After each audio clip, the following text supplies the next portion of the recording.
My parents texted, "We know you paid the $46,000 for the venue, but Lily's fiancé doesn't want you at the wedding." I still showed up. My sister threw her champagne and yelled, "Who invited Mr. Budget?" Mom pulled me aside. "Say sorry, don't ruin her day." I just smiled and withdrew my support. The next morning, I got a letter from the groom. He thanked me for it. I got the text the night before the wedding. "We know you paid for the venue, but the groom doesn't want you there." $46,000. That's what I wired to the event planner just last month. The full cost of the venue, including booking fees, security, lighting, and even the welcome fireworks. I paid every dime, and they didn't want me there. I read the message 3 times, sitting in my apartment in silence.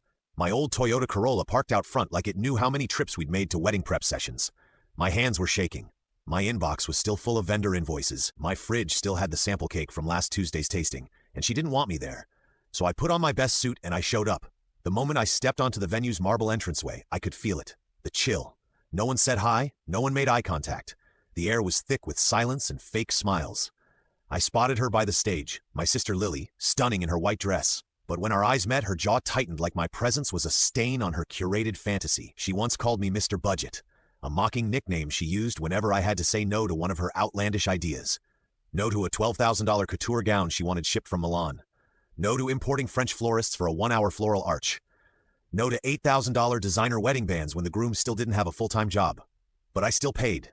I still showed up to every appointment.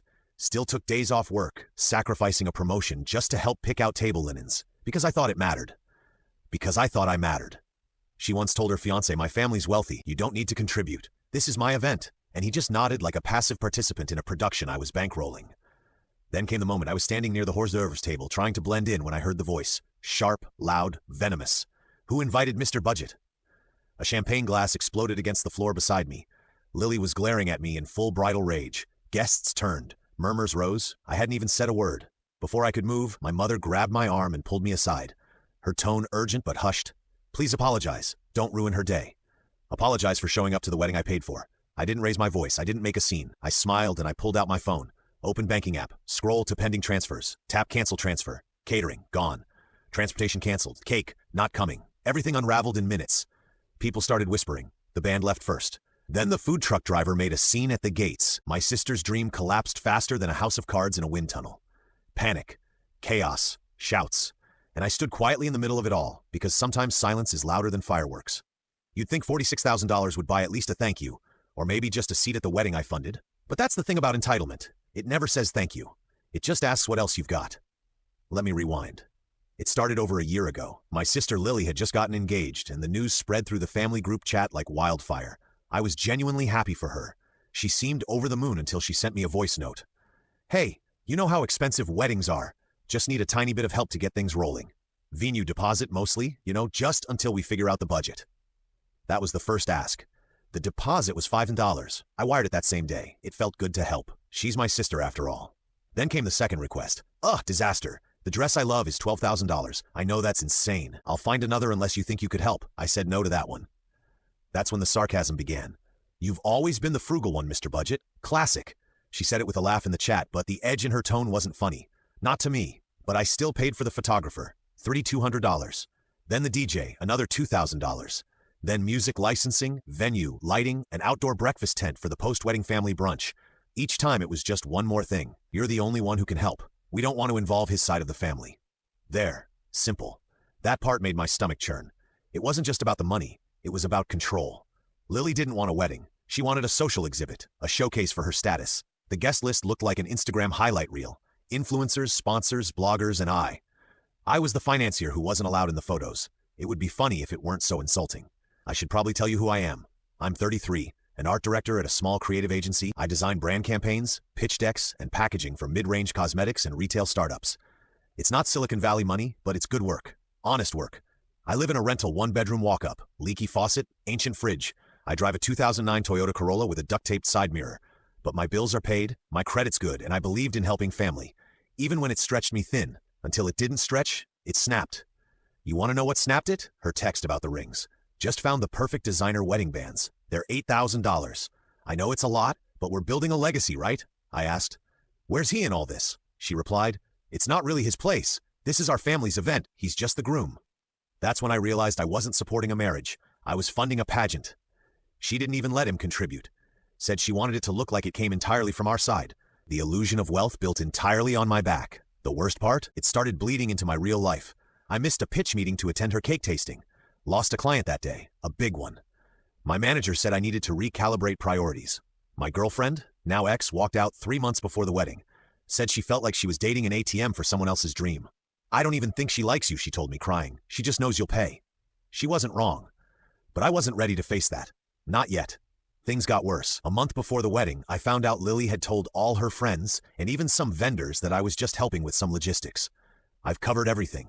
The whole vision is mine, she said in an Instagram Q&A.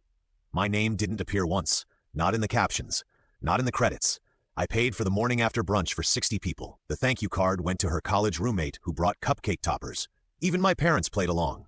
Mom would say things like, "You're doing your duty as the big brother. This is what family does, right? Family quietly bleeds so a bride can cosplay as royalty." And yet, I kept going. I kept wiring money because I was waiting for one thing. Recognition? Gratitude? No. I was waiting to see if they'd ever realize I wasn't just a bank account. Spoiler alert, they didn't. Then came the rehearsal dinner. I wasn't invited. Let that sink in. I was the primary financial backer of this $70,000 circus, and they forgot to include me in the dinner the night before. When I texted Mom about it, she said Lily thought it might be awkward with some of the influencer crowd. Awkward? You mean the man who paid for the catering might clash with the people eating it? It took every ounce of restraint not to cancel everything that night, but I waited, because I wanted it to happen publicly, because I wanted the collapse to be unmistakable. The day of the wedding, when I stepped into that venue and felt the frost in the air, I already had the cancellation app open on my phone. When Lily threw that champagne glass, that was the final nudge. I smiled and I pressed cancel transfer on every pending invoice. And that's when it all fell apart. The caterers didn't arrive. The wedding planner started panicking. I saw her on the phone, yelling into the void. The delivery truck with the floral arch turned around mid-route. Guests murmured. Then someone announced, "The bar is closed."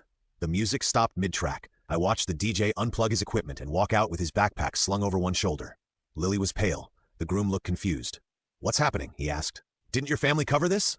That's when Lily's fake smile cracked. And I walked past her, calm, unbothered, unapologetic, because for once I didn't pay to be ignored. The second I hit cancel transfer on my phone, I watched the venue start to glitch like a high-budget Broadway show that suddenly lost power mid-act. The signs were subtle at first. The bar staff stopped pouring. No one made announcements. Waiters stood in the back, whispering nervously and checking their phones. I could hear the wedding planner breathing into her headset like she was calling NASA about a mission abort. Then the caterer's van never arrived. Then the wedding cake didn't show. Then the champagne ran out. Then the DJ unplugged mid-song, muttered something about unpaid deposits and left the booth in silence. It was slow chaos, quiet panic, polished people looking confused in formal wear, holding empty glasses. Lily noticed at first. She looked around, then at me, like a wolf cornered in her own fantasy. What is going on?" I sipped water from the one vendor still functioning, the hydration station I didn't pay for. Then she screamed loud enough to silence the chatter. "Did you do something?" Every head turned. I didn't yell. I didn't raise my voice. I just walked to the center of the room, calm, deliberate, and said, "You're right, Lily. I shouldn't be here. You said so yourself. I'm Mr. Budget, not part of the aesthetic, just the guy who pays the bills." I paused. "So I stopped paying." Gasps, murmurs. Someone dropped a flute of Prosecco. She stepped forward, mascara already beginning to smudge. "You can't just ruin my wedding." "Your wedding?" I laughed, finally bitterly. "You mean the one I paid for?" The groom, who'd been standing silently beside her, turned his head sharply. "Wait, what?" "Yeah," I said. "Maybe someone should have told you that your wedding venue, your brunch, your tent, your string quartet, that wasn't funded by some magical fairy godmother. It was me." He looked stunned. "I thought her parents—" "Nope. They paid for some napkins and a nice sculpture that nobody wanted. Everything else came from my modest art director salary and my declining mental health." Lily spun on her heel and hissed, "You're doing this because I didn't invite you to rehearsal. You're jealous." "No," I said. "I'm done being erased." But now the guests were really paying attention. Phones came out, whispers grew louder. Lily shrieked, "You're ruining everything. I deserve this day." "Yes," I nodded. "You did. You deserve to have a day that reflected the person you've become. Selfish, entitled, ungrateful. So, here it is." That's when the wedding planner, bless her rattled soul, stepped up to the mic. "Ladies and gentlemen, due to an unexpected payment issue, the dinner portion of tonight's event will not proceed. Please feel free to enjoy the gardens until further notice." The gardens. That was code for please go stand outside while we try to salvage this disaster. Half the guests stood in awkward silence. Some left. And I just walked to the exit. But right as I reached the door, I heard her scream behind me. "You're not family anymore." I turned around, smiled at her with the calm of a man who had nothing left to lose, and replied, Then send me an invoice. Outside, the groom chased me into the parking lot. Is this true? He asked. You really paid for all of it? All but the wine. That was her college friend's dad, apparently. Jesus, he muttered. She told me it was family savings, that her parents handled it. I nodded. She also told me you were just the guest of honor. Guest, that extended to both of us. His hands ran through his hair, the kind of motion a man makes when his entire worldview just collapsed. Then he said the one thing that caught me off guard. I'm sorry. And he meant it. Back inside, it was chaos. Vendors packed up their gear. Drunken friends stumbled out, pissed off that the open bar had vanished. Influencer guests quietly deleted Instagram stories in real time. Lily was still screaming. My mother was crying. My father was demanding someone fix this. The cake delivery guy arrived late, saw the disaster, and left with the cake still in his truck. And in the middle of it all, my family acted like I had betrayed them. But here's the thing. I didn't ruin the wedding. I just stopped subsidizing the delusion. I left without another word. No drama. No violence. No broken glasses. Just me and my Toyota Corolla, rolling out of a $70,000 graveyard of entitlement.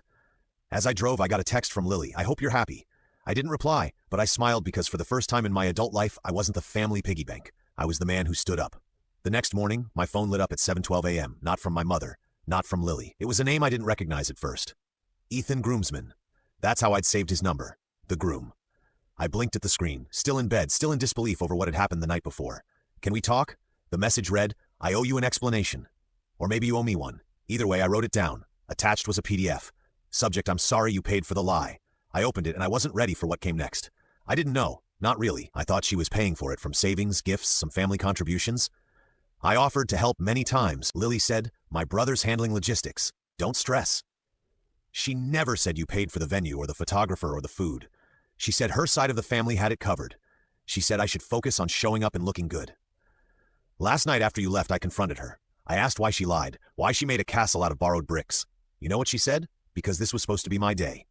He owes me that much. I asked what you owed her. She said he's the one with no wife, no kids, no mortgage. What else is he for? That was the moment I knew. By now, I was sitting upright, reading every line like it was written in blood. She wasn't marrying me. She was marrying a fantasy, a narrative where you were the ATM, her friends were the audience, and I was the prop. I never wanted this kind of wedding. I just wanted to build something real. But she wanted to be seen. So she used you and me and everyone else. Then came the sentence that broke me. I canceled the honeymoon this morning. I told her I need time, not because I'm angry at her, but because I'm ashamed I didn't see any of this sooner. There was a final paragraph. You were the only one who actually built something. Not for the gram, not for clout, but because you thought it mattered. You didn't deserve what happened. If I ever get married for real, not for optics, not for likes, I hope it's to someone who has your kind of integrity. I'm sorry and thank you for exposing the illusion. I sat with that message for a long time. Then I turned my phone off and breathed. For the first time in a year, I wasn't suffocating under the weight of someone else's expectations. Then came the family group chat. Lily is devastated. You humiliated her on the most important day of her life. Dad, you could have handled it differently. You embarrassed us in front of doctors, lawyers, judges. Aunt Mira, I left early. People were asking questions. Is everything okay? Bro, what was that? Uncle Brian, that was epic. Immediately removed by admin. And finally, Lily, I hope you never have to experience the shame I felt last night. You ruined everything. I didn't respond. Instead, I typed one line, then deleted it. Then I typed another and sent. I didn't ruin it. I just stopped lying for you. That night, I turned my phone off again. No more apologies, no more explanations.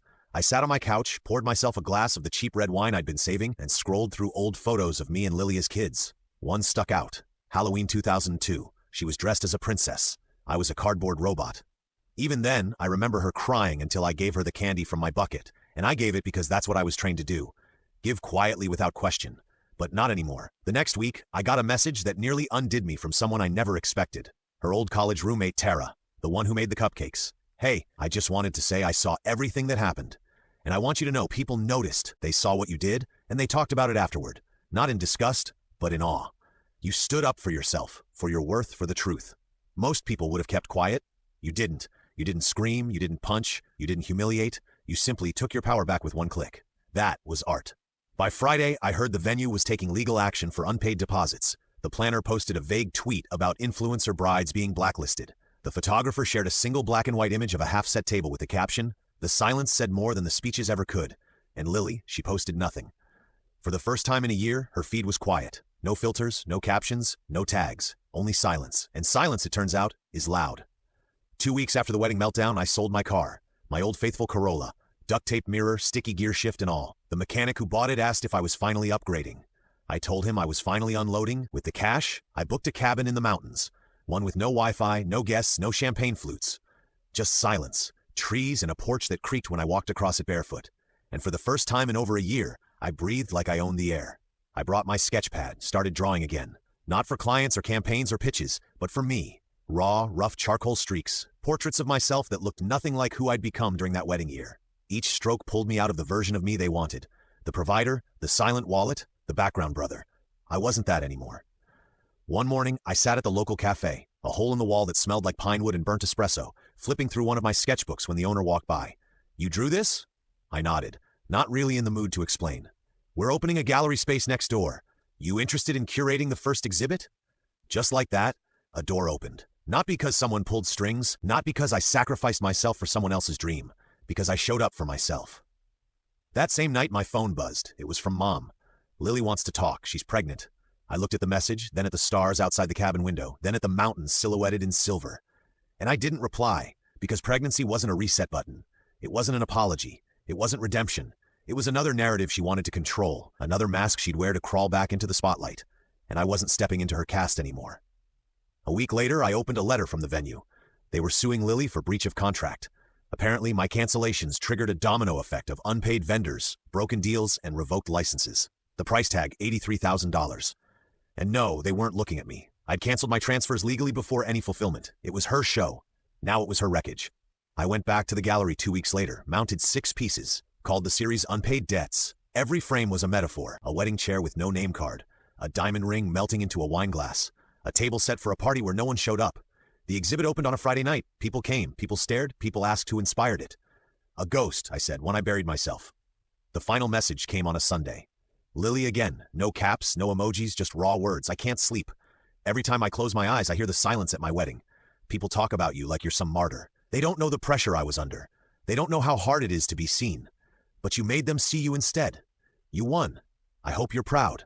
I stared at it for a moment. Then I typed, "I'm not proud, I'm free." And I blocked her. I don't know what comes next. Maybe I move out here permanently. Maybe I open a studio. Or maybe I disappear into the trees forever and become a weird hermit who paints trauma in pastels. But I know this. I'm no longer the brother they brag about, then hide. I'm no longer the man who funds everyone else's spotlight. I am the one who wrote the final line of my family's fantasy. And this time, I chose the seat at the table. One where silence is respected, not erased. Where boundaries aren't negotiable. Where no one throws champagne, but everyone raises a glass. To peace, to power, to never paying for your own humiliation again.